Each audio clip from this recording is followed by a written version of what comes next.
Thanks for joining us today. Coming to you live from Seoul, I'm Lee Ji-yoon. We have plenty of fun business stories lined up for you this morning, so let's take a look at them. We're seeing a boom in what's called independent broadcasting, essentially one man doing it all. Why are people in love with this trend?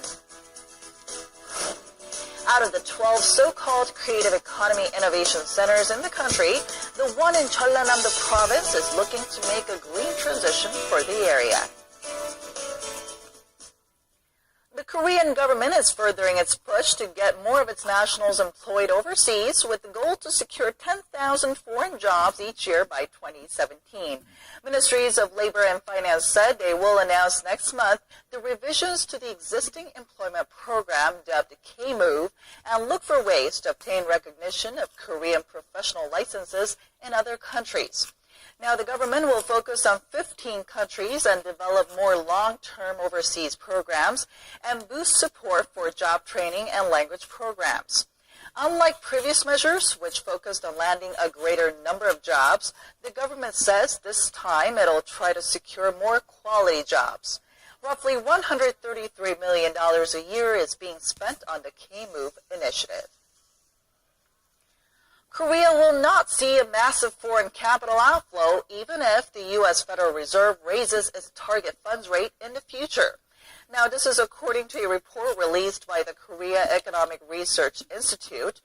It said in the past, when the U.S. raised its interest rate, foreign investors may have offloaded stocks on the country's bourses, but they increased purchases in bonds. This, in effect, balanced out the level of foreign capital in the country.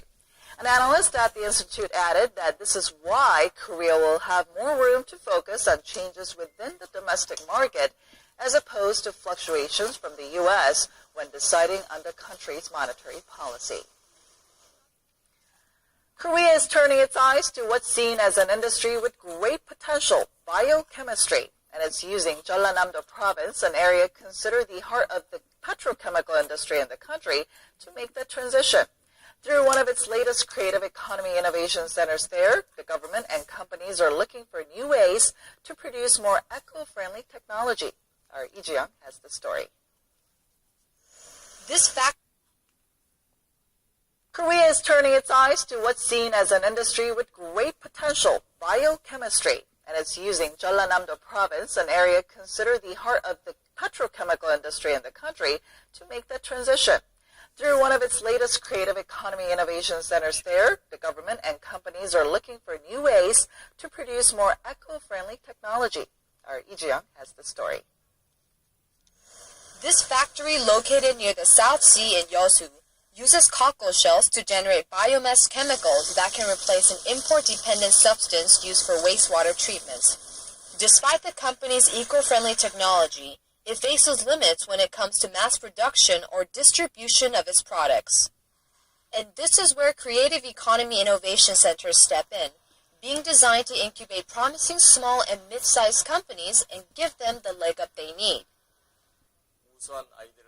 We want to fully support future entrepreneurs with innovative ideas and small and mid-sized startups with promising technology. There are currently 12 centers in the country, but what's unique about the one in Yeosu is that it aims to transform an area once heavily centered around petrochemicals to one that specializes in biochemistry. The sector that brings together the world of biology and chemistry is being eyed for its booming potential. 바이오화학 산업은 세계 화학 시장의 약 10%, 150조 원 정도의 시장을 가지고 있지만 5년 후에는 300조 원, 10년 후에는 500조 원 규모 이상으로 급성장할 것으로 전망이 되고 있습니다. The Jeonnam Center in Yeosu comes as part of the country's efforts to wean off its dependence on petroleum and reduce carbon emissions. One of Korea's leading conglomerates, GS Group, the operator of oil refiner GS Caltex, has joined hands with the center to invest roughly $45 million to build a new biochemical plant in the area, set to open by the end of this year.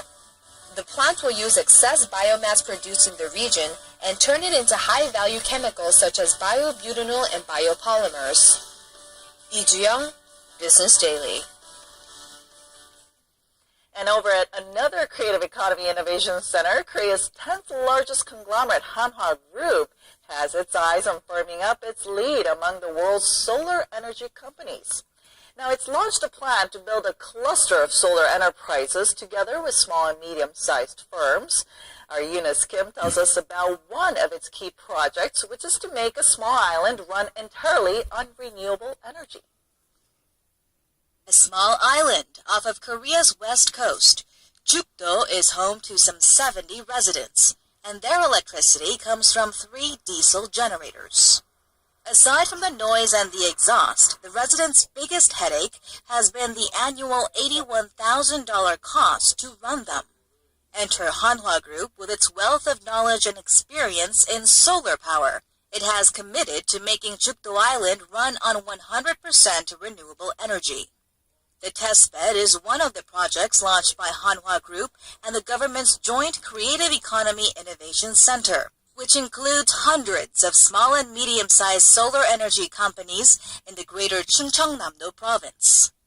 The world's largest solar cell maker also plans to inject more than $100 million in its quest to foster startups in the region. For small solar power companies like us, receiving support from a conglomerate will help greatly in making inroads into the global market, so we plan to be an active participant. Not stopping at plans to build the country's largest solar cell plant or solar business hub, Korea's 10th largest conglomerate also plans to invest in the central region's agriculture, forestry, and livestock sectors, helping them to produce value-added goods that can be sold at its high-end Galleria department stores. But the group's eyes for now are firmly fixed on nurturing